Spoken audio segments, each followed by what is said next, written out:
수요 예배 오신 우리 온라인으로 또 오프라인으로 예배 드리시는 모든 함께하는 풍성교회 성도님들 환영하고 사랑하고 축복합니다.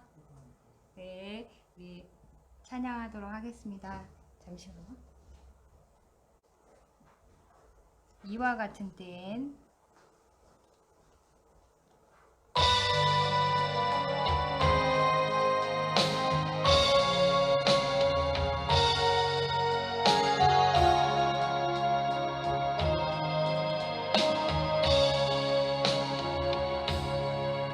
이와 같은 때엔 난 노래하네 사랑을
됨을 우리가 압니다. 하나님께서 우리에게 함께 하시고 주님이 있어야만이 내가 모든 것을 할 수 있습니다. 주님이 없으면 나는 아무것도 할 수 없습니다. 내가 연약합니다. 하나님 이 시간 함께하여 주셔서 주님 함께하여 주셔서 예수님 만나는 시간 되게 하시고 다시 한번 나를 점검하고 또한 우리가 삶을 살아가는 데 있어서 힘을 더하는 위로의 시간이 되게 해달라고 이 시간 함께 기도하겠습니다.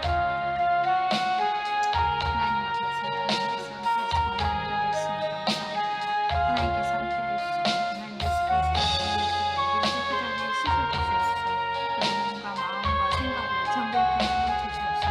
이 시간 주님으로 우리의 마음이 꽉 차도록 우리가 정말 성령의 충만함으로 하나님께서 채워주시는 것 같아서 아버지 하나님 정말 주님이 함께하여 주셔야만 모든 것을 할 수 있음을 고백합니다.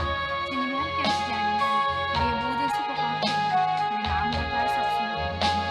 주님 의지하며 나아가는 주님 함께하여 주시옵시고 이 시간 주님 만나는 시간 되게 하여 주옵소서. 다시 새롭게 주님 복음 앞에 말씀 앞에 다시 한번 새롭게 되어지게 하시고 우리의 삶 가운데 힘을 더하여 주시옵시고 하나님 정말 주님 의지하며 살아갈 수 있도록 하나님 인도하여 주옵소서. 하나님께서 함께하시고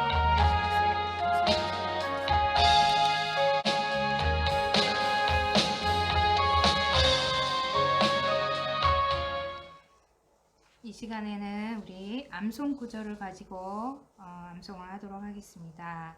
암송 구절은 히브리서 13장 17절 상반절 말씀입니다.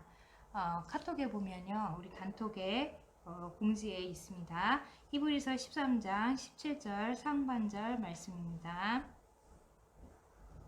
같이 읽도록 하겠습니다. 시작. 너희를 인도하는 자들에게 순종하고 복종하라. 그들은 너희 영혼을 위하여 경성하기를 자신들이 청산할 자인 것 같이 하느니라. 아멘. 히브리서 13장 17절 상반절 말씀입니다. 우리 한 번만 더 읽으시면서 우리가 하나님 앞에 말씀을 인도하고 말씀을 이끄는 인도자들에 대해서 또 우리가 인도자들로서 어떻게 삶을 살아야 할지 우리 자신을 보면서 돌아보면서 우리 함께 이 시간 기도하도록 하겠습니다. 우리를 인도하는 말씀으로 영적으로 하나님 인도하는 자들, 선생님들, 스승님들에게 순종하고 복종하게 하시고 또 우리가 또 그런 스승으로서 선생으로서 우리의 자녀들을 또 우리 다음 세대들을 그렇게 영혼을 인도하고 또 그들을 위하여서 우리가 또 잘 가르치고 그들을 위해 기도하는 자들이 되게 해달라고 시간 한 번 더 읽고 기도하도록 하겠습니다. 말씀을 먼저 읽도록 하겠습니다. 시작. 너희를 인도하는 자들에게 순종하고 복종하라. 그들은 너희 영혼을 위하여 경성하기를 자신들이 청산할 자인 것 같이 하느니라. 히브리서 13장 17절 상반절 말씀입니다. 아멘. 이 시간 이 말씀을 가지고 우리를 인도하시는 스승들과 또 우리가 선생이 되어서 우리 자녀들과 다음 세대와 또 주변의 사람들에게 영혼들을 인도하는 그런 자들, 말씀을 전하는 자들이 될 수 있게 해달라고 시간 함께 기도하겠습니다. 하나님 아버지, 주께서 함께 하시고 인도하시니 감사합니다. 우리를 인도하는 자들에게 순종하고 복종할 수 있도록 말씀 안에서 주 안에서 복종하게 해주시고 우리 영혼을 위하여서 경성하기를 자신들이 청산할 자인 것 같이 하시는 하나님 그런 선생님들과 또한 스승들을 하나님 우리가 잘 순종하게 하시고 또 하나님께서 함께하여 주셔서 우리가 또한 말씀을 전하는 자들로서 자녀들에게 또 우리 다음 세대들에게 또 우리 주변의 사람들에게 하나님 정말 그렇게 인도하는 자들로서 삶을 살아갈 수 있도록 하나님께서 붙들어 주시고 하나님 인도하여 주옵소서.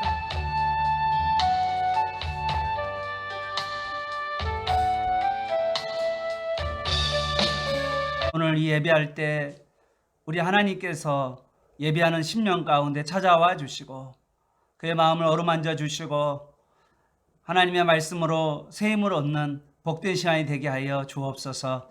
하나님, 우리 하나님께서 우리를 지금도 눈동자처럼 지켜보아해 주시니 감사합니다.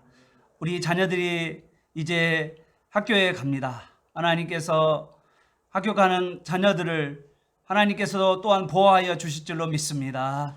하나님, 이 아이들이 학교 가운데서 지금까지 함께 모여서 수업받고 또 같이 교제하는 것이 얼마나 큰 기쁨이고 즐거움이었다는 것을 깨닫게 하시고, 아이들이 또한 새로운 공부 방법, 영상을 통하여서 인터넷 통하여서 공부하는 방법도 익혀서 하나님 다양한 방법으로 공부하는 그러한 아이들로 자라갈 수 있도록 도와주시옵소서.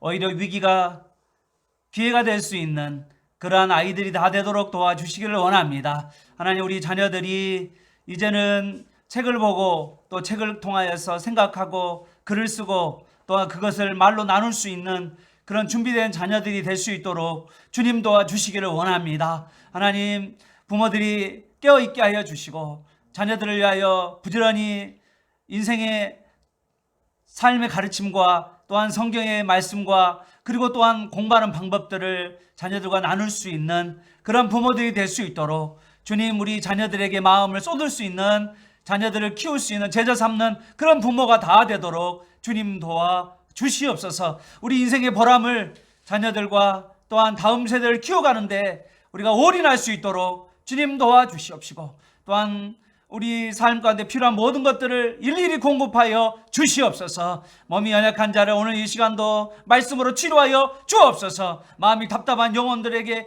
하나님께서 말씀으로 시원함을 허락하여 주옵소서. 하나님의 놀라운 은혜가 오늘 밤에도 임하게 하여 주옵소서. 예수님의 이름으로 기도합니다. 아멘. 할렐루야.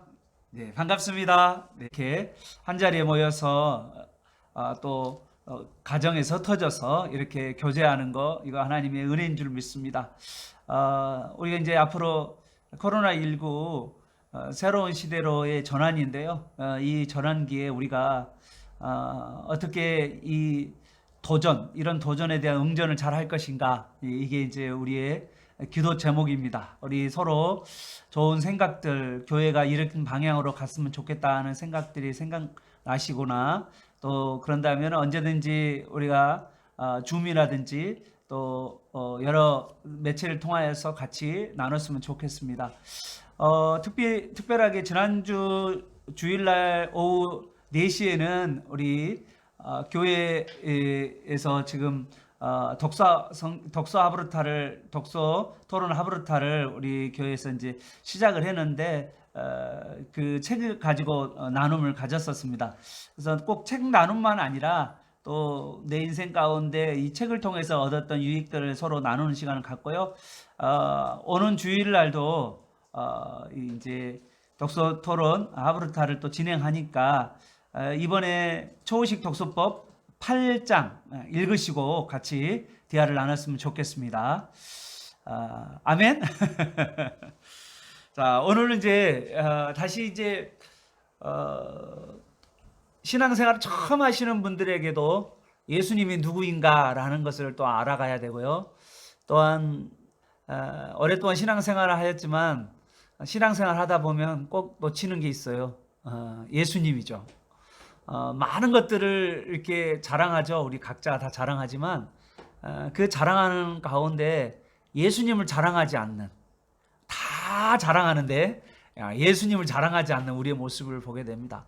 그래서 우리는 이 복음서를 통하여서 다시 한번 예수님을 자랑하고, 또 예수님이 얼마나 우리의 구원자이시고 또 우리의 하나님이시고 우리의 주인이신 것을 우리가 정말 열심히 깨닫고, 그 예수님을 누구보다 사랑하는, 그리고 예수님을 잘 섬기는, 그리고 예수님을 통하여서 세상 가운데 빛을 비치는 그런 우리가 삶이 일어나기를 바랍니다. 예수님을 통해서 여러분의 영혼이 살아나기를 바랍니다. 예수님 통해서 예수님의 빛이 여러분을 통해서 세상에 비춰지기를 축복합니다. 아멘. 예, 반갑습니다. 자, 오늘 마태복음 1장부터 2장까지 다 준비됐죠? 마태복음 1장하고 2장입니다. 제가 우리 교회 카톡하고 우리 하브르타 카톡 두 곳에서 자료를 두 곳을 올렸어요. 원래는 이제 그리는 성경, 그 책자에 나와 있는 그림인데요. 마태복음하고 그 다음에 그 마태복음의 갈릴리 사역하고 그다음 예루살렘 사역 두 가지 사역으로 그리는 성경에 나와 있습니다. 그 내용을 제가 이제 지도만 프린트해 줬고요. 그 다음에 이제 그리는 성경은 특징이 뭐냐면 지도를 그리는 거잖아요. 그래서 지명을 따라 성경의 지명을 찾고 그 지명에다가 사건을 쓰고 지명 사건 그리고 그 사건을 통하여서 예수님께서 무슨 일을 하셨는가 여러분이 하브루타를 하고 그리고 나서 예수님이 이동한 경로를 쭉 따라가는 거죠.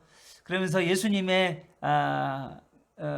영혼을 향한 한 영혼 한 영혼을 구원하시는 그 예수님의 그 목양과 예수님의 사역을 우리가 보면서 우리가 이 시대에 우리가 어떻게 사역을 해야 될지 또 어떤 사람들을 만나야 될지 또 누구를 만나야 하고 또 그들에게 어떤 메시지를 줘야 되고 또 그들을 향해서 어떻게 기도해야 되고 그런 모든 것들을 이런 복음서를 통하여서 우리가 꼭 체험하고 또 만나는 저와 여러분 되시기를 축복합니다. 아멘.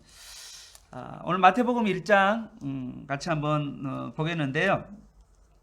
마태복음의 첫 번째 이제 1장과 2장의 지명부터 먼저 찾아보도록 하겠습니다. 자, 성경책을 다 펴시길 바래요.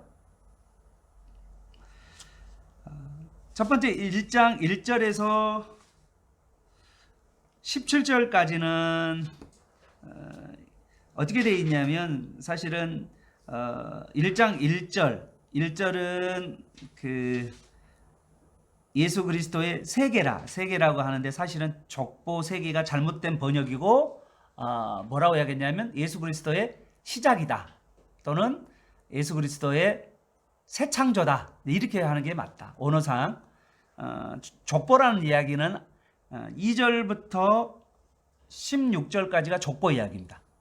정확하게는 그렇게 있고 사실은 1장 1절은 마태복음 전체를 흘러가는 이제 전체에 해당한 이야기고요. 그 다음에 그 전체 가운데 2절과 16절까지는 족보 이야기라는 거예요. 그래서 사실 1장 1절에 있는 계보라는 단어가 번역이 잘못되었다. 이제 제가 지난번에 한번 잡아줬죠. 그리고 이제 17절에서 다시 이제 좀 족보에 대한 정리를 해줬고요. 그리고 이제 18절부터가 나오는데 이 18절은 어떻게 됐냐면 예수님의 탄생에 대한 이야기입니다. 예수님의 탄생이 어떻게 되는지 그래서 18절에서부터 25절을 쭉 보면 25절에 예수님이 나음에 그랬죠. 아들을 낳기까지 동참하지 않았더니 나음의 이름을 예수라 하더라. 그래서 18절부터 25절까지는 예수님의 탄생에 대한 이야기다. 네. 끊기시죠? 끊기나요? 저는 안 끊기고 네, 안 끊긴다고 그럽니다. 안 끊기고 있는데 예, 거기 혹시 뭔가 전파가 잡히나요? 예, 피입사님 쪽에 뭐가 약간 저는 여기 다른 분들은 다들 잘 된다고 그러고 있습니다. 전도사님도 지금 저는 안 끊기고 있는데요. 예. 네, 그렇습니다. 예. 네, 그렇습니다. 내 생각에는 피집사님이 와이파이 중에서 좀 멀리 떨어져 있지 않나라는 생각 들기도 하고 집에 안에서 방 안에 들어가 있다 보니까 아마 그럴 수도 있다라는 생각이 좀 드네요. 좋습니다. 그래서 18절부터 25절까지 예수님의 탄생 이야기인데 이 탄생의 장소가 두 곳이 나와요. 하나는 그 19절 정도에가 어떻게 돼 있냐면 요셉의 이야기가 나오잖아요. 요셉 그래서 19절 위에다가 뭐라고 쓰냐면 나사렛이라고 쓰십시오. 지명이 안 나와 있기 때문에 나사렛이라고 쓰시면 돼요. 19절에 나사렛 쓰세요. 그 다음에 25절에 태어났죠. 태어난 곳은 어디죠? 베들레헴이라고 쓰세요. 나음의 라 밑에다가 베들레헴. 나사렛과 베들레헴 됐나요? 예수님 예수님의 부모님 요셉과 마리아가 있었던 곳이 어디냐면 나사렛. 그리고요, 예수님이 태어났던 것은 어디죠? 낳은 것은 어디죠? 베들레헴. 됐지요? 그 다음에 2장 갑니다. 자, 2장은 동방박사 이야기죠. 동방박사가 오는데 장소는 어디냐면 예루살렘입니다. 그래서 2장 1절 예루살렘 빨간 펜 하세요. 예루살렘 빨간 펜 쫙. 네, 반갑습니다. 원 집사님. 2장 1절에 예루살렘 빨간 펜 쫙 하세요. 그렇게 됐고요. 그 다음에 2장 11절에 가보면 집이죠. 여기는 베들레헴입니다. 쓰세요. 집에다가 베들레헴이라고 쓰세요. 2장 1절에 예루살렘, 그 다음에 베들레헴. 그렇게 됐죠. 그리고 12절에서는 다른 길로 갔다. 이렇게 돼 있습니다. 동방박사가 예루살렘, 베들레헴, 다른 길 이렇게 왔다라는 것을 알게 되죠. 그 다음에 13절입니다. 13절은 이제 헤롯이 예수님을 죽이려고 하는데 어떻게 하냐면 13절 애굽이죠. 13절 애굽이죠. 자, 애굽으로 피신을 가셨죠. 그리고 이제 19절에 가보니까 이제 그 예수님을 죽이려고 했던 그 헤롯이 죽었죠. 19절에 죽었죠. 그래서 이제 어디로 갔냐면 처음에는 이스라엘로 돌아가려고 했는데 어디로 가려고 했을까라고 생각해 보면 아마 베들레헴으로 가려고 했었을 것 같아요. 그랬는데 그 아켈라오라고 하는 헤롯 대왕의 아들 아켈라오가 왕이 오는데 이 아켈라오가 엄청 잔인한 사람이거든요. 이제 요세푸스라는 책을 보면 무려 3,000명의 사람을 죽여요. 자기가 왕 되는 거 싫어하는 사람 3,000명. 무서운 헤롯보다 더 무서운 사람이야. 아들이 잔인한 왕이에요. 그래서 이 이야기를 듣고 나서 어떻게 하냐면 베들레헴으로 가지 않고 자기가 예전에 살았던 나사렛으로 갑니다. 네, 그래서 나사렛으로 가게 되는. 그래서 23절 나사렛. 자, 이렇게 됐습니다. 네. 됐나요? 네, 잡아졌죠. 네, 그렇게 됐습니다. 네, 그리고 나서 오늘 이제 한번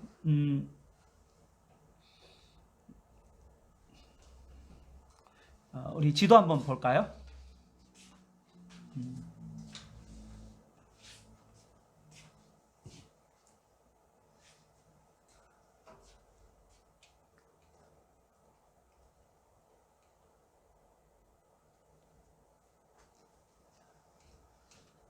예수님의 탄생 이야기가 마태복음 1장과 2장 이야기, 그 다음에 누가복음 1장과 2장 이렇게 예수님 탄생 이야기가 나와 있습니다. 예수님의 탄생을요, 역사학자들은 BC 4년으로 보고 있어요. BC 5년, 4년에서 5년 정도로 보고 있습니다. 그래서 예수님의 탄생 연도를 그렇게 보고 있습니다. 이제 넘어가도록 할까요? 이제 여러분 이제 복음서는 4개로 되어 있는데요. 4개의 복음서 나오죠. 4개의 복음서를 계시록 4장 7절에 가보면 이렇게 되어 있어요. 여기 보이죠? 밑에 계시록 4장 7절에 보면 보좌에 앉아 계시는 계시록 4장 7절에 보면 하늘 보좌, 하늘 성소에 있는 하늘의 성소에 있는 곳에 하나님과 어린 양이 있는데 그 어린 양 주위에 생물들이 있는데 4생물이 있어요. 근데 그 4생물이 뭐냐면 첫 번째 생물이 사자, 그 다음에 두 번째 생물이 송아지, 세 번째 생물이 사람, 네 번째 생물이 독수리라고 하는데 어거스틴이라는 사람이 뭐라고 했냐면 사복음서를 설명을 했는데요. 그 설명할 때 이렇게 말했습니다. 마태복음은 사자복음, 아까쯤에 첫 번째 생물의 사자가 나왔죠. 사자복음, 왕의 복음이다 이렇게 이야기했고, 그 다음에 마가복음은 송아지 복음. 그래서 섬기는 분, 섬기러 오신 분이라고 이야기했고요. 그 다음에 누가복음에서는 예수님은 인자, 사람이다라고 이야기했고, 요한복음에서는 하나님의 아들, 독수리다. 자, 그렇게 해서 이 네 가지, 그래서 사자복음, 송아지복음, 그 다음에 사람복음, 독수리복음이다라고 사복음서를 그렇게 설명을 했습니다.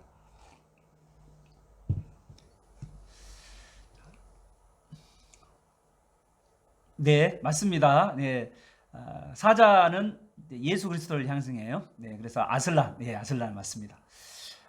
이 그림은요, 여러분 성지순례 가면 그 예수님이 태어난 곳이 어디라고 그랬죠? 장소, 네, 베들레헴.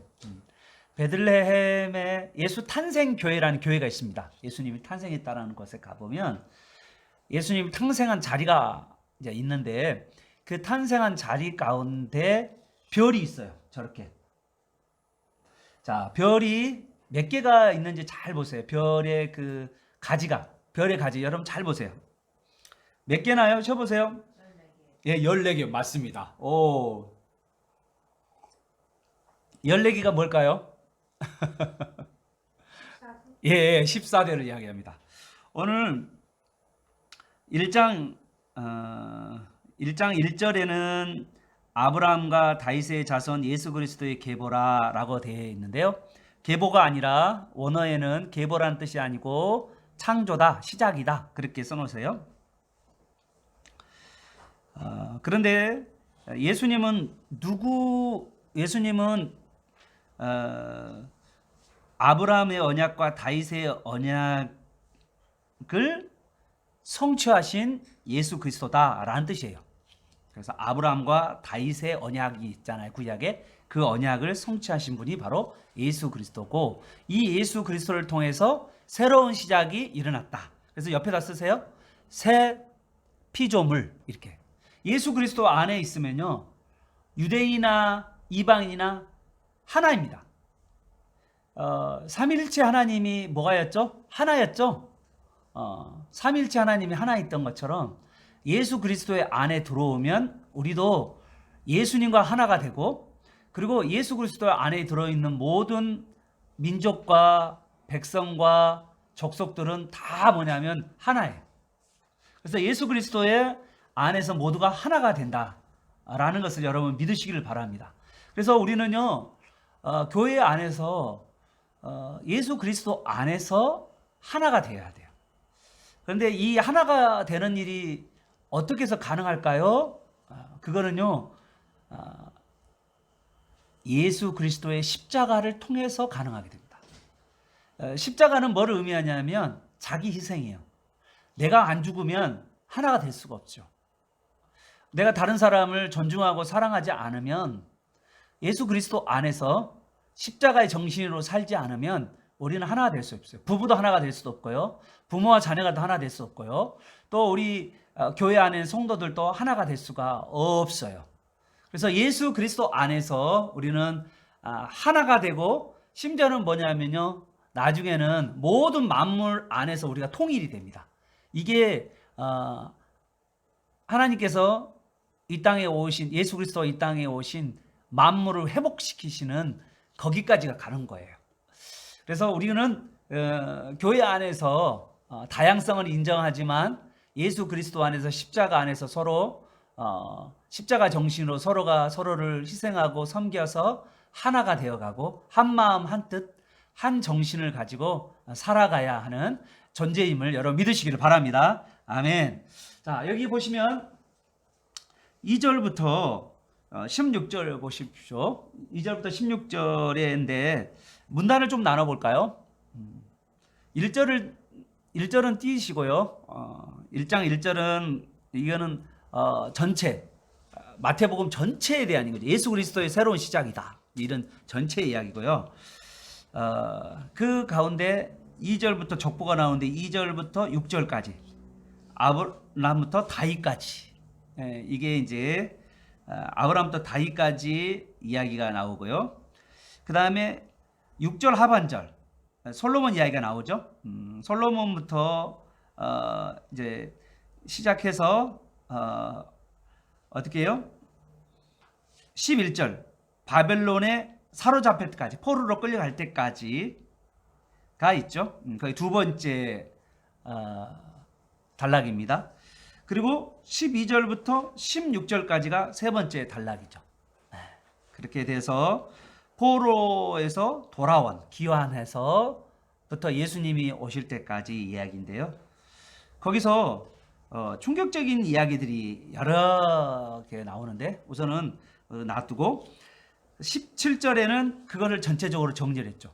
그래서 아브라함부터 다윗까지 14대, 다윗부터 바벨론까지 14대, 그리고 바벨론에서부터 그리스도까지 14대 그렇게 나눴다라는 거죠. 그 이유가 뭐였냐라고 이야기하면, 저는 두 가지 정도로 이렇게 나눈 이유를 두 가지 정도로 설명해 보려고 해요. 첫 번째는 이 14는 뭐를 가르치냐면 다비드를 가르쳐요. 다비드. 자, 다비드. 여기 보이시죠? 다비드라는 뜻인데요. 다의 디귿은 사를 히브리 말로 사는 숫자를 상징하는 사, 그다음에 그다음에 다시 이제 다 해가지고 다비드라고 이야기하면 6, 4 합쳐서 14가 돼요. 그래서 14라는 의미가 가지고 있는 의미는 뭐냐면 다윗 왕의 후손이다라고 하는 이야기를 하려고 14대 이렇게도 나눴어요. 그러니까 지금은 이 족보는 왕의 족보다라고 말하고 있는 거죠. 네, 그게 첫 번째고요. 자, 두 번째 이야기입니다. 제가 두 번째 이렇게 14대 나눈 이유 중에 하나는요, 지리적 기준이에요. 지리적 기준. 아브라함부터 다윗까지의 시대를 뭐라고 이야기하냐면요, 애굽의 지배 하에 있었던 시대를 이야기합니다. 아브라함부터 다윗까지 시대를 애굽의 시대, 애굽의 지배를 받고 있는 시대. 그래서 그때 당시 역사의 주도권이 누구한테 있었냐면요, 다윗에게 있었던 거죠. 구약에 여러분 창세기부터 시작해서 어디까지요? 다윗 왕 사무엘까지 이야기가 다 어디냐면요, 주 이야기는 애굽 왕의 이야기입니다. 애굽이 전 세계를 다스렸던 시대를 이야기할 수가 있죠. 바우예요, 바우. 예, 무슨 약자냐면요, 히브리어 알파벳이 있어요. 예, 히브리어 알파벳 가운데 요트라고 하는 건데, 그냥 이거를 영어로 W로 발음해요. 그래서 그냥 W라고 되어 있고요. D는 뭐냐면 영어고, 그 다음에 이제 헬라어로 제가 써줄게요. 그것이 바로 히브리어죠. 히브리어로 제가 써줄 테니까 다음에 그거는 이제 올려드릴 테니까 그러는 거죠. 이제 히브리어 알파벳입니다. 알았죠? 그래서 나누는 기준은 왕의 14대 다윗왕 그렇게 해서 다윗의 우선이라는 이야기를 3번 반복했다는 말이 되기도 하고, 또 한 가지는 이것이 전체적으로 구약 전체의 장소적 기준이 되기도 해요. 이렇게 나누는 이유가 뭐냐면, 아브라함부터 다윗까지는 어느 나라가 주로 다스렸냐면 이집트 나라가 주로 다스렸죠. 여기 보이시죠? 예, 1번입니다. 1번 이집트 나라가. 두 번째, 다윗부터 포로로 끌려가기 전까지는 어디가 다스렸냐면요, 가나안 땅이 주로 다스렸어요. 그래서 이가 가나안 땅입니다. 보이시죠? 네, 가나안 땅이 주로 다윗과 솔로몬의 사람들이 영향을 주었던 거라고 말할 수 있죠. 그래서 그런 기준으로 해서 두 번째 시대가 이루어졌고요. 그리고 나서 이제 끝터리에 가면 우상 숭배와 불의, 그것 때문에 이스라엘 사람들이 북이스라엘과 남유다가 이제 무너지게 되는데요. 북이스라엘은 아수르 나라에게, 남쪽 유다는 바벨론 나라에게 무너지잖아요. 구약 역사 전체를 이야기하는 겁니다. 지금 이 족보 이야기가 그 이야기예요. 구약 역사 전체 이야기를 하는 거죠. 그래서 갈라지면서 어떻게 됐냐면 세 번째 단락에서는 어떠냐면 페르시아 나라, 바사 나라라는 페르시아 나라, 그 다음에 헬라 제국, 아시죠? 마게도니아의 헬라 제국, 저 터키 위쪽에 헬라 제국, 그리고 예수님 당시 지중해 전체를 다스렸던 로마. 그런 이렇게 장소적 위치를 따라서 이렇게 구분을 했다라고 하시는 분도 있어요. 저는 그것도 맞다고 생각해요. 다윗의 족보다라는 이야기를 강조했다 그렇게 해도 맞는 것 같고, 또 한 가지 두 번째는 다윗의 말고도 어떤 구약 전체를 지리적 배경을 따라서 흥왕한 나라들 기준으로 해서 이렇게 쭉쭉 크게 기준을 나눴다라고 말할 수 있는 거죠. 자, 이제 여기서 이제 족보에서 잠깐 약간 우리가 조금 강조해 볼 만한 것은 뭐가 있냐면요. 이 족보에서 특별하게 족보에 나온 사람이 몇 명이냐면 46명이에요. 여러분 숫자를 제가 다 쉬어봤어요. 46명. 할 일이 없어서 46명이 했는데, 여기에 보면요 대단한 사람, 유명한 사람도 있죠. 우리가 잘 아는 위대한 사람들. 위대하다보다는 뭐냐면 믿음이 신실한 사람들, 신실한 왕, 신실한 사람들이 성경에 나와 있는 사람도 있고요. 이 성경에는 또 악인도 나와 있어요. 뭐 므낫세라든지 아비야 같은 사람, 이런 사람들은 악인이거든. 우상 숭배했던 사람들이에요. 그런 사람들이. 그런데 특이한 것은요, 5절에 보십시오. 라합이나 다말, 여러분 다말, 3절에 다말, 라합 아시죠? 다말, 라합. 이 사람들은 어떠냐면 약간 평판이 좋지 않은 사람들이죠. 아시죠? 라합은 창녀였고, 다말은 또 이상한 관계를 맺었던 그 사람이 이제 그렇게 된 거죠. 네, 알아서 하세요. 그 다음에 이방인 출신도 있죠. 예, 이방인 출신이 있는데 룻이죠. 룻도 있고요. 여러분 이름도 모르는, 성경에도 안 나와 있는, 별로 이렇게 알려지도 않은 사람이 누구냐면 헤스론이나 람이나 뭐 이런 사람들은요 아주 뭐 이름도 알려지지 않은 사람이죠. 그래서 여기 146명이 아주 출신 성분이 아주 다양합니다. 왕의 족보인데 왕가를 대변할 수 없을 정도로 아주 뭐를 말하겠습니까? 인간의 약점, 인간의 부족함, 인간의 죄와, 그리고 출신 성분과 상관없이 하나님의 구원의 역사가 이루어져 가고 있다라는 이야기를 하고 있는 거죠. 하나님의 나라는요 예수 그리스도 안에서요 차별이 없는 평등한 나라다. 그거를 강조해 주고 있습니다. 자, 여러분 또 이제 여기 한번 이제 넘어가도록 하겠습니다. 아주 마리아 같은 경우는 16절에 보십시오. 16절에 마리아죠. 예수님을 유대인들은요 모든 가장을 중심으로 한 유대인들은 여자들은 숫자로 치지도 않잖아요. 그럴 정도로 유대인들은 여자들에 대해서 약간 이렇게 내려놓는 경우가 있는데, 여기 족보에서는 예수님이 누가 태어났냐면 요셉에게 태어났다고 말하지 않아요. 여기 16절을 보세요.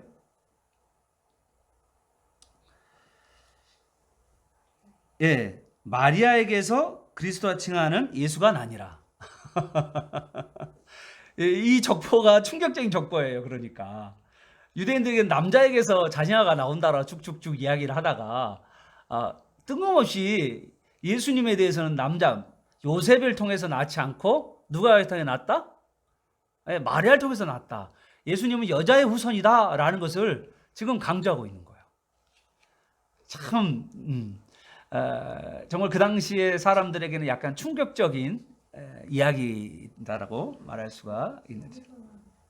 자말이나 예. 그 여자들 이름이 나올 때는 예. 그 여자에게서 났다고 하고 예. 외의 사람들에게 그러죠, 그러죠. 대부분이 다 남자 이름이 낫다라고 그러는데 여자 이름이 겸응된 데는 거기서부터 낫다라고 이야기를 해요. 그러니까 어떻게 보면은 참 좀 이제 하나님의 역사를 우리는 다 이해할 수가 없고 하나님의 구원의 역사가 초월적이다라는 것을 말하는 겁니다.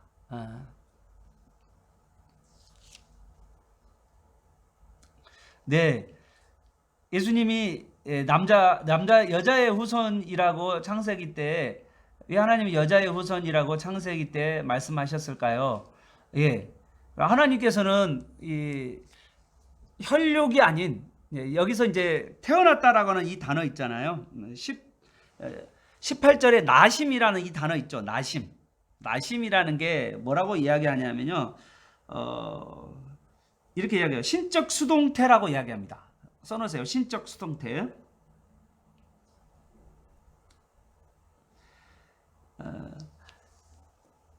아담의 후손이 아니라라는 이야기예요. 예수님은 아담의 후손. 모든 인류는 다 아담의 후손이죠. 그런데 예수님은 아담의 후손이 아니고 여자를 통해서, 뭐를 통해서 잉태하셨죠? 성령으로 말미암아서 잉태하셨죠. 몸을 빌려서, 여자의 몸을 빌려서. 그래서 여기를 뭐냐면 나심을 뭐라고 하냐면 육적 나심이 아니고 신적 수동태다라고 이야기합니다. 그래서 성령을 통하여서 예수님이 나심을 이야기하는 거죠. 그래서 모든 사람들은 아버지로부터 이어받지만 그러지만 예수님은 아버지로부터 이어받지 않고 남편으로부터 이어받지 않고 이제 그 성령을 통해서 이어받는 그것이 하나님의 구원의 계획이다라고 말씀할 수가 있습니다. 자, 그다음에 이제 18절 잠깐 보시면요.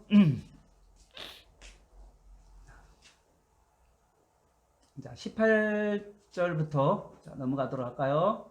네.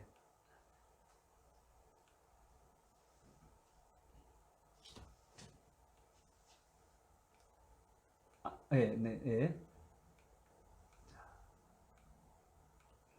자, 여기가 이제 여러분 잘 보시면 나사렛입니다. 여기가 이제 갈릴리 지방에 있는 나사렛. 지금 현재 나사렛 모습이고요.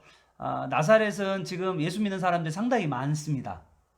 여기는 메시아닉주들이 많이 있고요. 예수 믿는 분들이 많아요. 나사렛에 가면. 옛날에는 나사렛이라는 것은요. 나사렛 밑에다 쓰세요. 멸시와 천대. 그래서 뭐라고 해서 나다니엘도 뭐요? 나사렛에서 무슨 설한 것이 나겠느냐. 나사렛은 어떤 곳이에요? 멸시와 천대의 곳이었다라고 말할 수가 있습니다. 이 나사렛에 누가 있었냐면 요셉과 마리아가 있었죠. 요셉이 누구냐면 다윗의 후손이잖아요. 다윗의 후손이 왜 여기까지 와 있냐 이거죠. 다윗의 후손이면 어디서 살아야 될까요? 예루살렘. 최소한 다윗의 후손이면 다윗이 태어났던 베들레헴. 베들레헴과 맞아요. 수태고지 교회 맞습니다. 저 앞에가 수태고지 지금 내려있는 수태고지 이야기죠. 수태고지 교회인데 사실은 지금 이제 수태고지는 누가복음 이야기고요. 지금 이야기 여기서는 누가복음 이야기가 아니라 이미 벌써 임신해 버렸어요. 임신을 해가지고 어떻게 됐냐면 사실은 이제 이스라엘 사람은 결혼 제도가 어떤 제냐면 정혼이라고 해서요. 결혼을 하는데 이제 어떠냐면 집은 같이 살아요. 한 집에서 사는데 결혼을 해서 한 집에서 사는데요. 잠자리를 안 해요. 1년 동안. 누가 곤욕일까요? 예. 약혼이란 말은 조금 약한 이야기예요. 여기서 정혼이라는 이 말은요, 결혼이에요, 결혼을 했는데, 이미 결혼했다니까요. 부부예요, 부부. 여러분, 이제 약혼은 뭐라고 이야기하냐면, 약혼해서 끝나면 끝나는 거잖아요. 거기는 사실은 별로 의무사항이 아니잖아요, 약혼은. 근데 여기서 정혼이라는 개념은 뭐냐면 결혼했어요. 이미 결혼했는데 잠을 안 자는 거죠. 그런데 같은 집에 살아요. 예, 어떻게 해야 될까요, 남자는? 예, 미치겠죠? 예. 아무튼 그렇게 살아요. 그걸 어떻게 알 수 있냐면요. 여기 보시면 25절 보세요.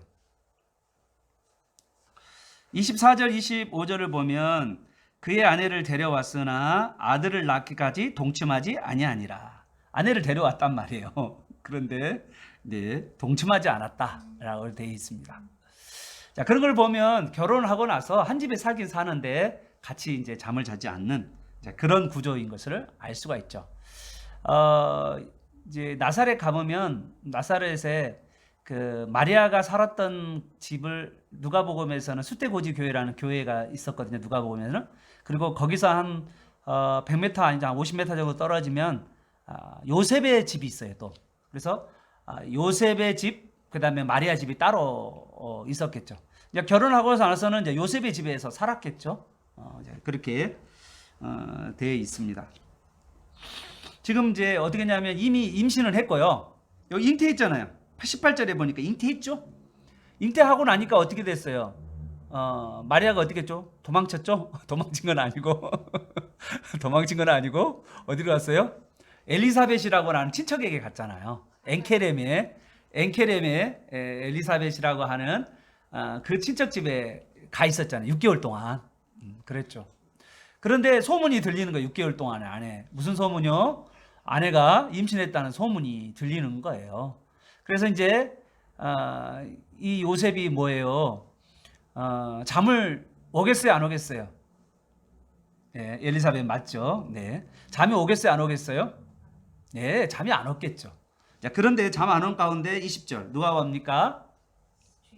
네, 주의 사자 천사가 현몽했죠? 나타났죠.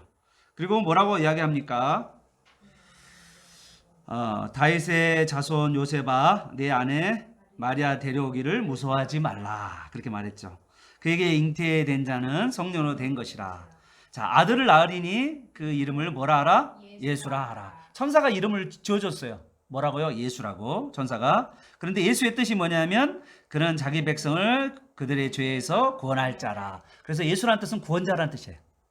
죄에서, 자기 백성을 죄에서 구원할 자. 그게 예수라는 뜻입니다. 그러면서 놀라운 이야기를 하죠. 이 모든 된 일은 주께서 선지자로 하신 말씀을 이루려 함이라. 그래서 하나님의 구약의 말씀이 이루어지는 과정을 이야기하고 있다. 그러면서 23절이 바로 이사야서에 나와 있는 말씀이죠. 이사야서가 예언했던 말씀이죠. 이사야서 예언 7장에 나와 있는 보라 처녀가 잉태하여 아들을 낳을 것이요 그의 이름을 임마누엘이라 하라. 그래서 이 놀라운 이 이야기를 하면서 이 임마누엘 뜻이 뭐냐면요, 하나님이 우리와 함께 하시다. 그래서 예수님의 이름이 두 가지입니다. 하나는 예수, 예수라는 이름 하나와 하나는 임마누엘. 임마누엘 뜻은 뭐냐면 하나님이 우리와 함께 하신다라는 거죠. 예수님을 통해서 하나님이 우리와 함께 하게 된다라는 이야기죠. 그래서 하나님이 우리와 함께 하신다라는 뜻입니다. 그리고 나서 이제 요셉이 잠에서 깨어나가지고 주의 분무대로 아내를 데려가는데 낳았죠. 그러니까 이거는 뭐냐면 어떻게 낳게 됐죠? 낳게 되는 과정은 원래는 나사렛에 있다가 어디로 갔죠? 베들레헴으로 갔는데 베들레헴으로 가게 된 계기는 뭐죠? 천하로 호적하라라고 하는 명령이 있었기 때문에 그래서 호적하러 갔다가 이제 그 베들레헴에서 예수님을 낳게 되는 것입니다. 보십시오. 이제 예, 여기가 이제 수태고지 교회라고 하는 교회입니다.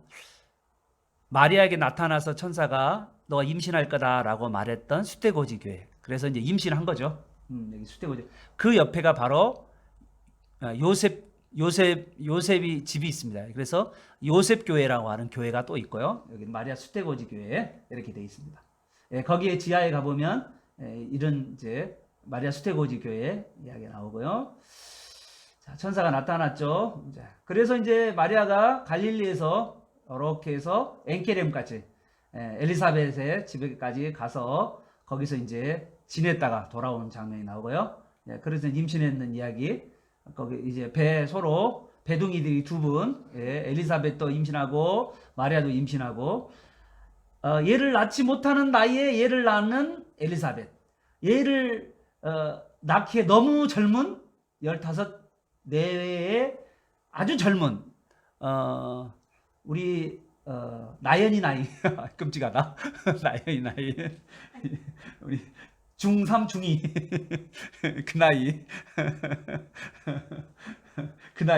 그 나이에 낳은, 하나는 너무 늙었고 얘를 낳을 수 없을 정도 너무 늙었고, 하나는 너무 젊고, 그 두 사람이 만나서 배둥이들이 두 분이 부딪히는 이야기입니다. 자, 이제 지금 천사가 나타나고 잠자고 고민하고 있어. 어떻게 해야 돼? 어떻게 해야 돼? 지금 그 가운데 천사가 나타나서 데려와라고 하는 이야기까지 하게 되었습니다. 자, 그래서 이제 호적하라 해서 이제 어디에요? 나사렛에서 요단 계곡길을 따라 가지고 베들레헴까지 가서 거기서 얘를 낳았죠. 벌써 나와버렸죠. 베들레헴입니다. 베들레헴 가보면 예수 탄생교회라는 교회가 있습니다. 보이시죠? 그리고 이제 그때 누가복음에서는 예수님 탄생할 때 예수님 탄생을 증언하는 사람이 천사, 그 다음에 두 번째는 목자들, 그러죠? 그 다음에 예수님 탄생을 말했던 부모들, 이제 이렇게 되겠죠. 그리고 동방박사도 이제 곧 오게 됩니다. 그래서 이제 예수님 탄생하는 교회가 베들레헴인데 예수 탄생교회가 이쪽에 있습니다. 보이시죠? 여기쪽은 지금 제 쪽에서는 제가 북쪽이고요. 저쪽이 남쪽입니다. 남쪽이고요. 동쪽, 여기 동쪽, 헤로디아라고 써져 있는 동쪽, 이쪽에 가보면 이쪽에 두고아의 목자 아모스라는 사람 선지자 있죠.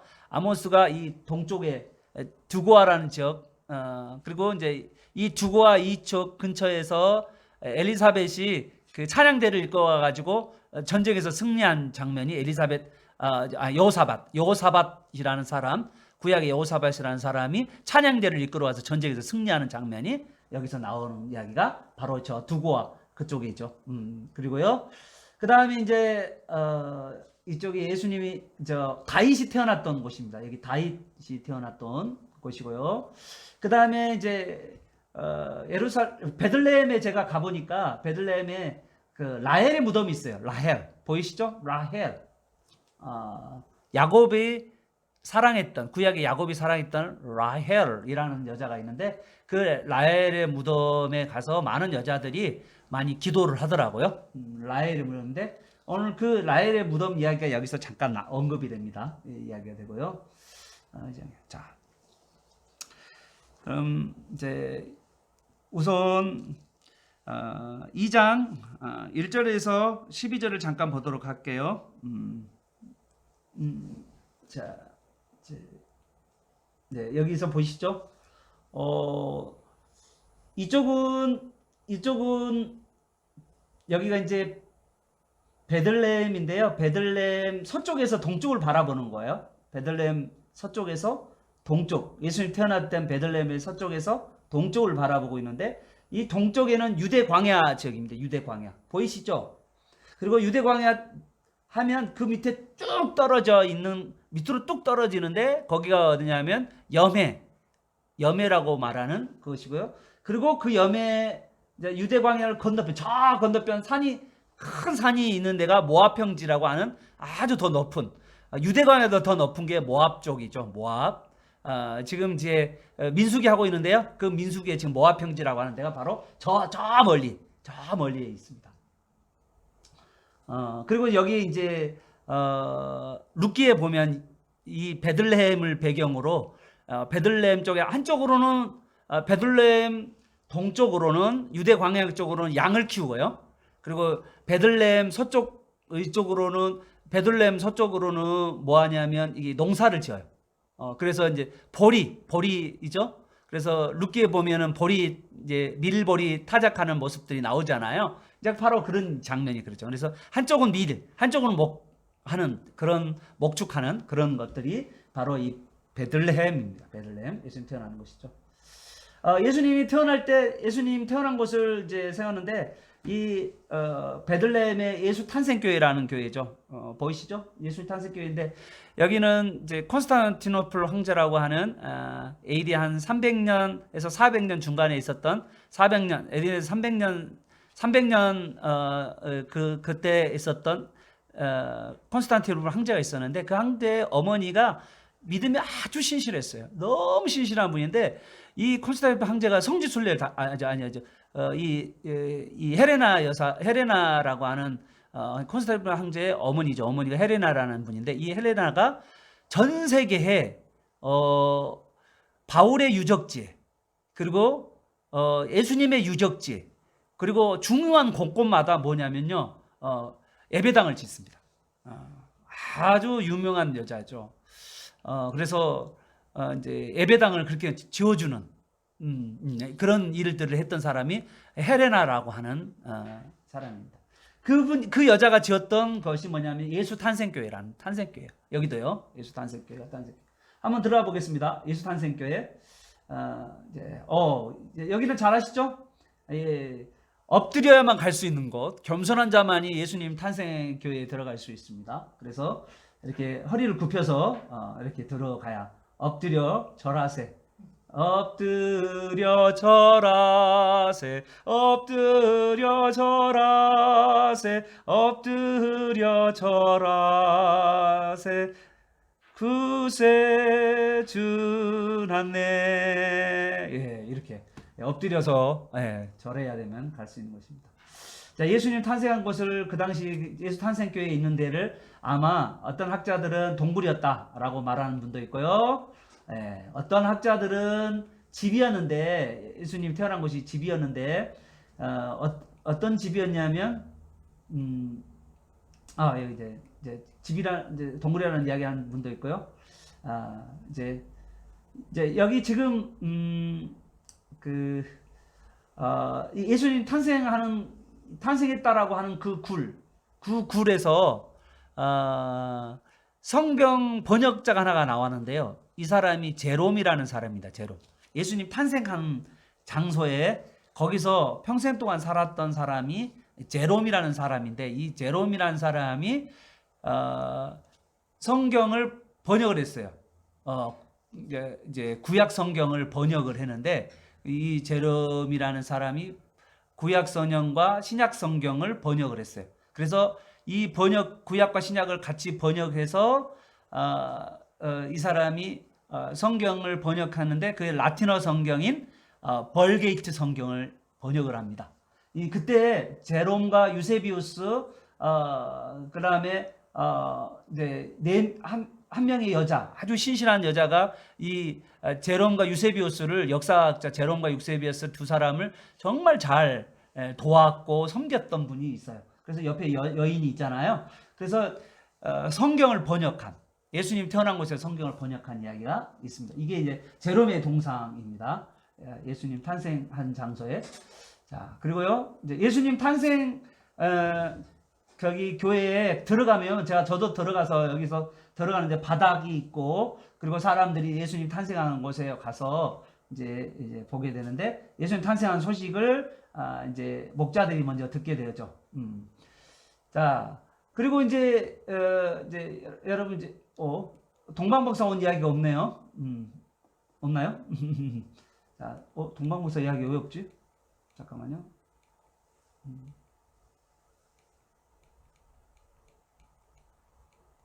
동방박사 이야기가 제가 PPT에서 뺐나 봐요. 아이고 죄송합니다. 예, 동방박사 이야기를 지어져 버렸나 봐요. 예. 그러네. 동방박사. 자, 동방박사 이야기 좀 하겠습니다. 자, 2장 가보십시오. 자, 2장에 보니까 질문할 것이 참 많아요. 이 동방박사는 이 동방이 어디냐라는 거죠. 여러분 이상한 목사님이 동방을 뭐라고 한 줄 알아요? 동방 A주국이 어디 나라입니까? 골 때리는 목사가 있어 우리나라에. 참. 목사도 아닌데 목사님이시니까 뭐 목사라 불러줘야지. 우리나라의 이상한 목사님 중에서 동방을 어떻게 하냐면 예수님 태어날 때가 우리나라가 이제 신라 시대 때 경주에서 첨성단에서, 나는 그 논리를 어디서 나는 배웠는지 나는 모르겠는데, 첨성단에서 별을 보다가 이 신라 사람이 뭐냐면 그 신라 사람이 예수님께 엎드려 경배하러 거기까지 갔다라고 말하는 허무맹랑한 목사님들이 있어요. 여러분 절대 그런 이상한 목사님 말 듣지 마세요. 이상해, 우리나라 사람들 왜 그렇게 이야기를 하는지. 나 진짜 신천지 아니고요, 정통 목사님이세요. 정통 목사님. 정통 목사님이에요. 우리 심지어는 우리 교단 목사님이 돼요.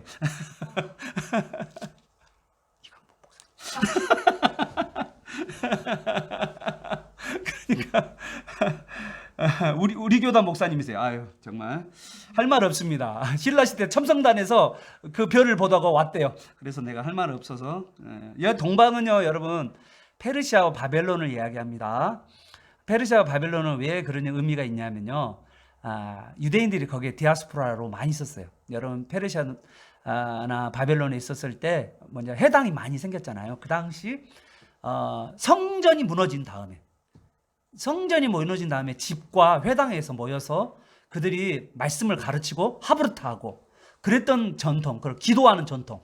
기도하고 처음에는 기도했어요. 그들이 모여서 기도하고, 그리고 나서 그들이 기도하면서 회개하면서 뭘 했냐면, 그 포로로 끌려갔던 사람들이 했던 게 뭐냐면, 회개하는 가운데 했던 게, 우리가 왜 하나님의 자녀들이 이렇게 포로로 끌려와 살게 되는가 하면서 그들이 무슨 운동을 하냐면 말씀 운동을 하게 됩니다. 그래서 회개와 말씀 운동을 하는데, 그러면서 회당에서와 가정에서 말씀을 가르치는 운동들이 있었고, 거기서부터 하브르타가 시작되었다라고 하는 분들이 많아요. 많은 학자들이 처음에는 약하게 시작됐지만 점점점 그런 것들이, 그런 말씀 운동들이 많아지게 되었다라고 하시는 분들이 많습니다. 그래서 이 동방은 그러한 유대적 전통과 구약적 전통이 흐르는 곳이 바로 페르시아와 그 다음에 바벨론이었다는 거죠. 그래서 이 페르시아 바벨론에 있던 박사가 별을 연구하는 박사였는데, 하늘의 별을 보고 있는데 그 별 연구하는 박사가 오게 됩니다. 그런데 이제 왜 별이냐라는 질문이죠. 자, 이 별이 왜냐면, 여러분 이제 민수기 24장 여러분 혹시 보신 분 있을 거예요. 민수기를 지금 읽으신 분들은 알 거예요. 민수기 24장의 14절에 가보시면 별에 대한 이야기가 나옵니다. 한 별이 나타날 것이다 라고 이야기하고, 홀을 이야기합니다. 홀은 왕권을 이야기하고요. 그 다음 별도 왕을 의미해요. 그래서 구약의 민수기의 말씀을 그들은 이제 알고 있었기 때문에, 그래서 뭐냐면 이 별은 왕을 태어났음을 상징해요. 그래서 이제 그래서 이 동방 박사 오자마자 뭐라고 이야기하냐면 아주 무서운 이야기를 해요. 갑자기 오자마자 예루살렘에 오자마자 이렇게 이야기합니다. 유대인으로 왕으로 나신 이가 어디 계시뇨? 우리가 동방에서 그의 별을 보고, 왕의 별을 보고 그에게 경배하러 왔노라. 이런 무서운 이야기를 합니다. 간땡이 본 이야기죠. 그 이야기를 하게 되는 거죠. 그런데 이제 사실은 이 동방에 오는 사람도 성경은 알기는 알았지만, 그런데 정확하게 성경에 대해서 정확하게 많이 알지는 못했던 것 같아요. 그래서 뭐냐면 헤롯이 물어봅니다. 성경학자들한테, 대제사장과 서기관들 성경학자들이죠. 학자들한테 그리스도가 어디서 났느냐라고 그랬더니 유대 땅 베들레헴이다라고 이야기를 하죠. 그러니까 이거는 그러면서 뭐냐면 바로 선지자가 이렇게 기록된 바라고 얘기했어요. 여러분 이제 성경을 자주 보면요, 마태복음에는요 선지자의 기록된 말을 자꾸 인용을 해요. 이거 왜 그러냐면, 이 마태가 어떤 사람이냐면 세리인 동시에 뭐냐면 레인이었어요. 레인은 뭐 하는 사람이냐면 성경을 연구하는 학자거든요. 그러다 보니까 여러분 성경을 레인들은 암송을 해요. 암송을. 그래서 구술객이라고 이야기했잖아요. 성경 말씀들을 막 이렇게 비슷한 동의어들, 이런 것들을 구약에 나와 있는 것들을 서로 연결해서 말하기도 하고 게임도 하고 놀기도 하는 그런 일들을 많이, 연관 학습들을 많이 했던 사람들이 레이인데요. 그래서 이 구약의 말씀들을 자꾸 예수님과 이렇게 연관시켜서 자꾸 이야기한 사람이 바로 마태였다는 거예요. 그래서 자꾸 이렇게 선지자로 기록된 바라고 말하는 것은 바로 그런 의미입니다. 그래서 이제 유대 땅 이제 베들레헴에서 난다라고 말하면서 동방 박사가 이제부터는 뭐의 지시를 받냐면 말씀의 지시를 받게 돼요. 여러분, 별보다 더 중요한 게 있어요. 지금도 우리가 하늘의 별을 보고 뭐를 보고 막 생각하는 사람이, 꿈을 꾸는 사람이 있는데요. 여러분, 자연을 통해서도 꿈을 꾸는 거 아주 좋죠.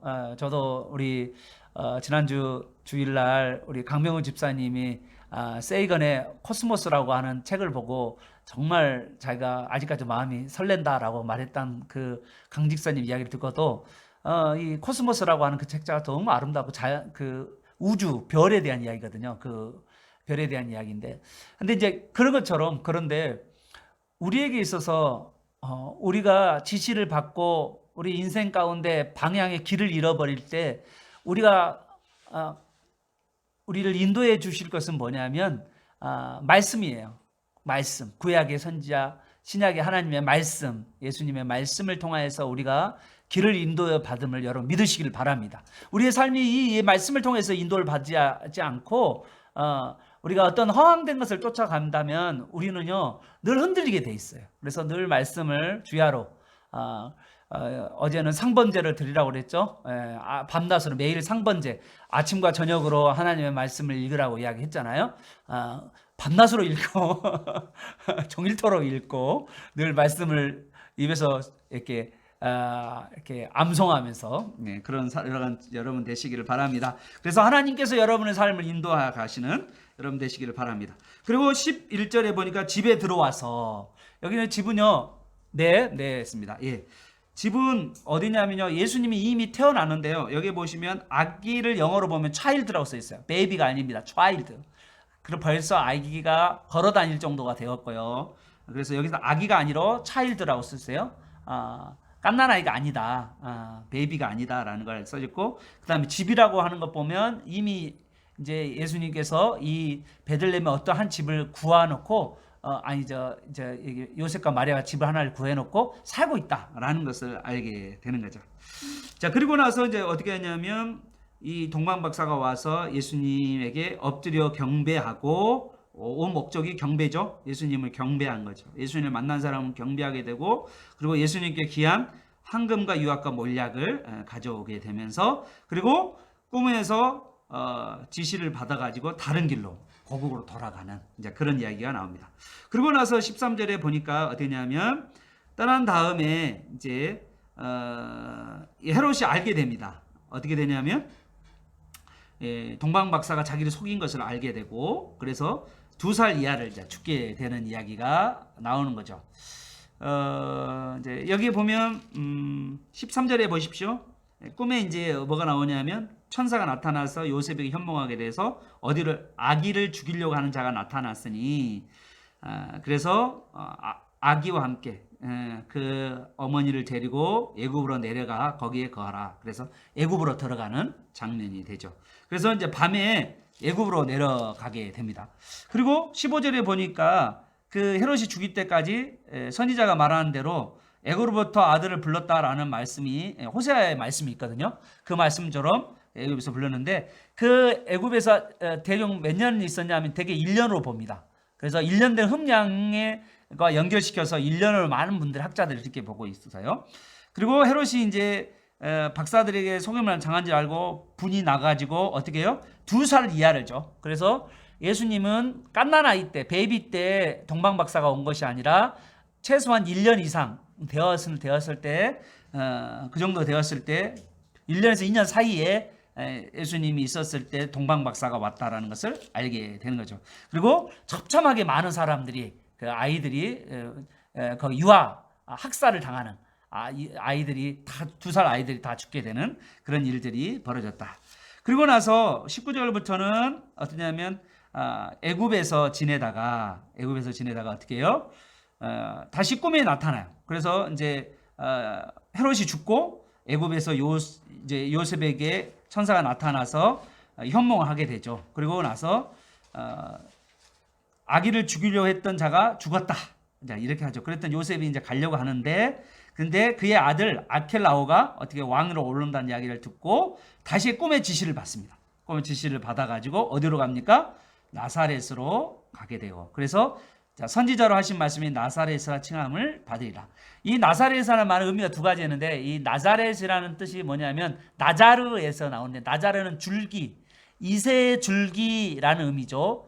그런 의미로서 쓰기도 하고요. 또는 나사렛은 천대와 멸시받는 곳이에요. 그래서 예수님은 천대와 멸시받은 곳에서 천대와 멸시받는 사람들과 함께 장을하면서 그들의 사람이 되었다. 그들을 위로하는 사람이 되었다라고 오늘 성경은 우리에게 말씀하고 있습니다. 오늘 저는 말씀을 끝내는데요. 아멘. 네, 감사합니다. 한 주 동안 여러분 이제 이번부터 해서 시간 날 때마다 여러분 이제 지금 성경을 어떻게 하냐면 민수기 지금 보고 있고, 지금 그 다음에 시편 보고 있잖아요.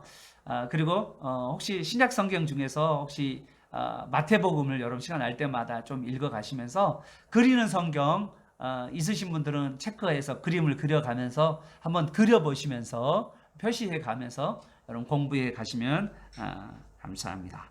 자, 우리 오늘 제가 말씀하고 싶은 것은요, 이 예수님을 죽이려 하는 많은 세력들이 있었는데 그 중에서 헤롯이라는 사람이 예수님을 먼저 죽이려고 했죠. 그리고 예수님이 사명을 감당하고 마지막에 유대인들에게서 이제 로마인에서 죽게 되는데, 그 과정 가운데 예수님의 죽음이 나중에 3일 후에 부활로 완성이 됨으로 말미암아서 예수님의 구원이 성취가 되어 가는데, 예수님의 구원 사역을 방해하는 세력들이 지금도 있다는 거죠. 오늘날도 예수님의 구원 사역을 방해하는 많은 사람들이 있습니다. 그래서 우리를 믿음의 길로 가지 못하게 만드는 거죠. 우리가 해야 될 건 뭐냐면, 다시 오실 예수님을 준비하는 우리가, 다시 오실 예수님을 준비하고 재림을 기다리는 우리가 이 믿는 자를 통하여서 하나님께서 구원을 이루어 가시고 신앙을 전수시키니까, 그 믿는 자인 우리가 다시 오실 예수님을 준비하면서 말씀을 부지런히 먹고, 말씀을 부지런히 가르치고, 말씀을 부지런히 전하는 그런 저와 여러분 되시기를 축복합니다. 그래서 우리 여기 있는 모든 분들이 하나님의 말씀을 붙들며 살아가는 저와 여러분 되시기 축복합니다. 우리 기도하겠습니다. 찬양하겠습니다.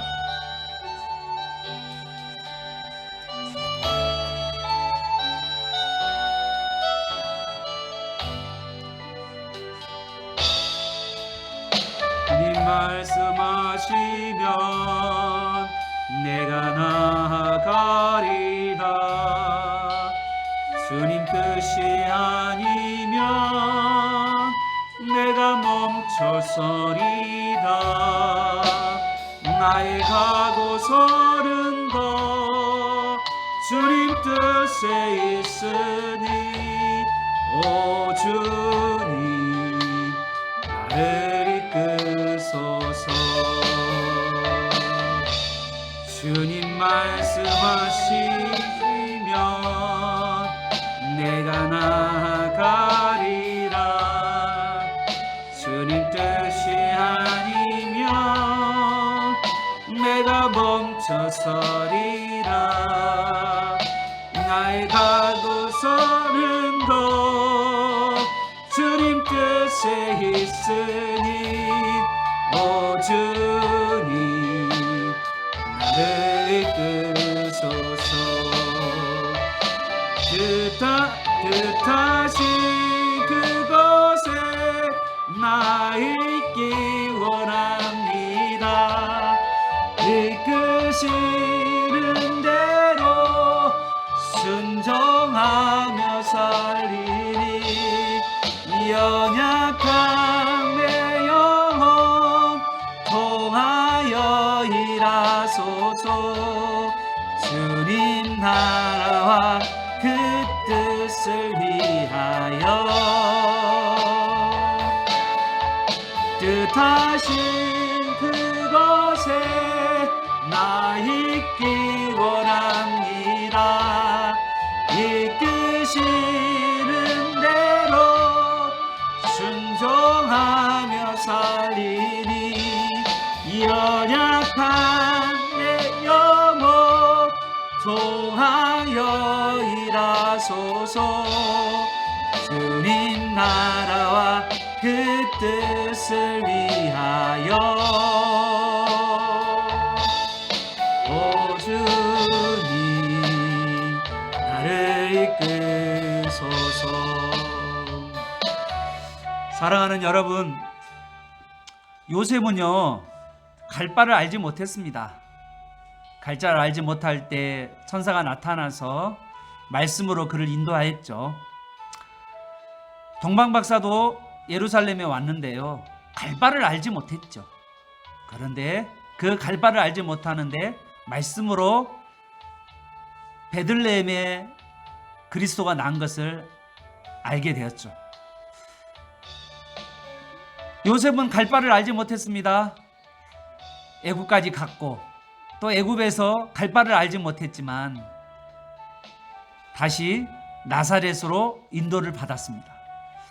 사랑하는 성도 여러분, 우리도요 하나님 말씀으로 인도를 받는 삶 사시기를 바랍니다. 하나님의 말씀을 따라 인도를 받는 사람이 있어요. 저는요 제사장과 서기관들이 예수님이 태어날 것을 알았잖아요.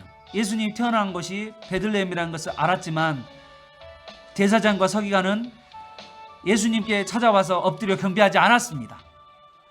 여러분, 예수님은 자기 백성에게 왔지만 영접받지 못했다는 것을 알게 돼요.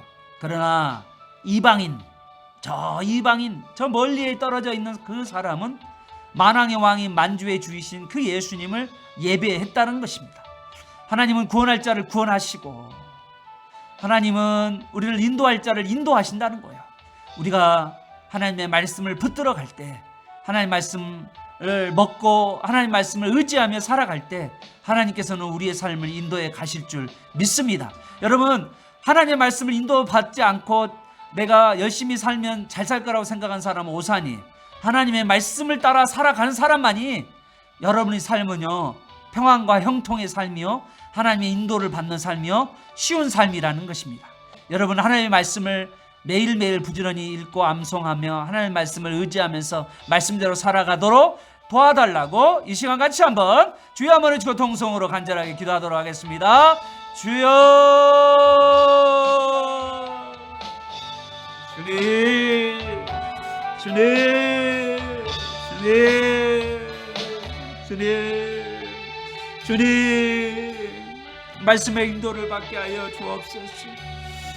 고민될 때 말씀의 인도를 받게 하여 주옵소서. 고민될 때 우리의 말씀의 인도가 있게 하여 주옵소서. 주님, 날마다 주님을 찾게 하시옵소서. 주님 앞에 있게 하여 주옵소서. 말씀이 우리 안에 머물게 하여 주옵소서. 말씀이 생각나게 하여 주옵소서. 하나님, 이 말씀의 지시를 받게 하여 주옵소서. 그 말씀을 따라 기도하는 가운데 하나님의 선하신 인도하심을 맛보며 살게 하여 주옵소서. 아버지 하나님, 우리의 삶이 인도를 받는 삶이 되게 하여 주옵소서. 말씀의 인도를 받게 하여 주옵소서. 감사가 넘치는 삶을 살아갈 수 있도록 도와주시옵소서. 매일매일 하나님의 인도를 받아 감사가 넘쳐서 아버지 하나님 너무나도 감사합니다. 나의 삶을 이렇게 인도해 가시는, 어떻게 이렇게 절묘하게 나의 삶을 인도해 가십니까? 오 하나님, 감사합니다. 감사하는 우리의 삶이 되도록 주님 도와주시옵소서.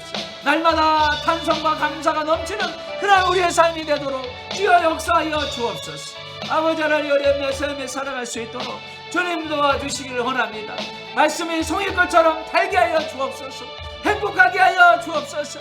말씀을 붙들고 있으면 왠지 모르게 기쁨이 넘치고 희열이 넘치고 아버지 하나님 소망이 있고 기대가 되고 설렘이 있고 인도함이 있는 그런 우리의 삶을 경험할 수 있도록 주님 도와주시옵소서.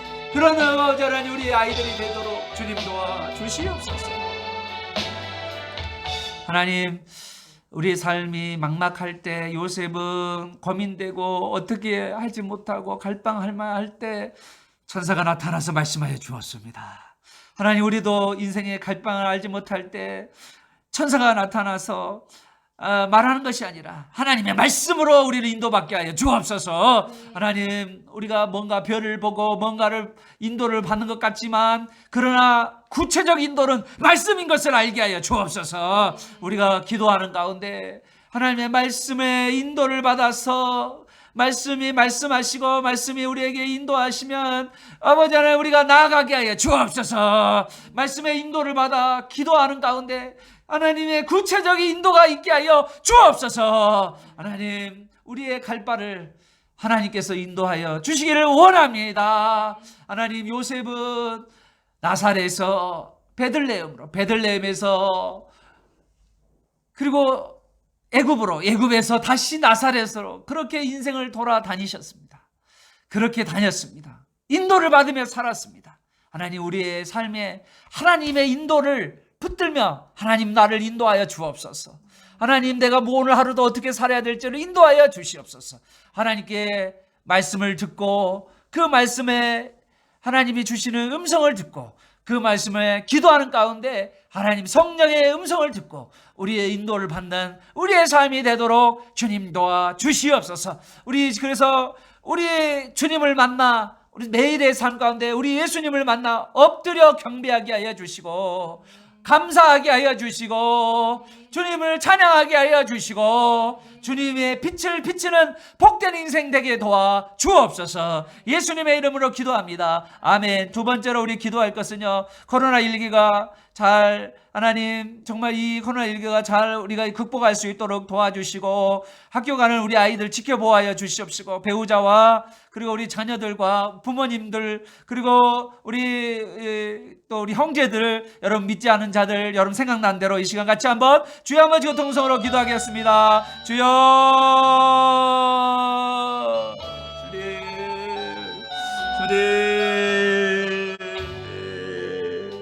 주님, 일거로 주님 인도합니다. 주님 인도합니다. 아버지 하나님, 주님 인도합니다. 인도를 받기를 원합니다. 주님 인도 받기를 원합니다. 이 나라가 코로나19 가운데 회복적인 나라 되게 하여 주시옵시고 조금 더 아버지 하나님 자유롭고 민주화되며 조금 더 아버지 하나님 풍성한 아버지 나라가 될 수 있도록 경제적 어려움 가운데서도 이겨나가게 하여 주시고 아버지 하나님, 우리 성도들의 생업을 지켜주시옵기를 원합니다.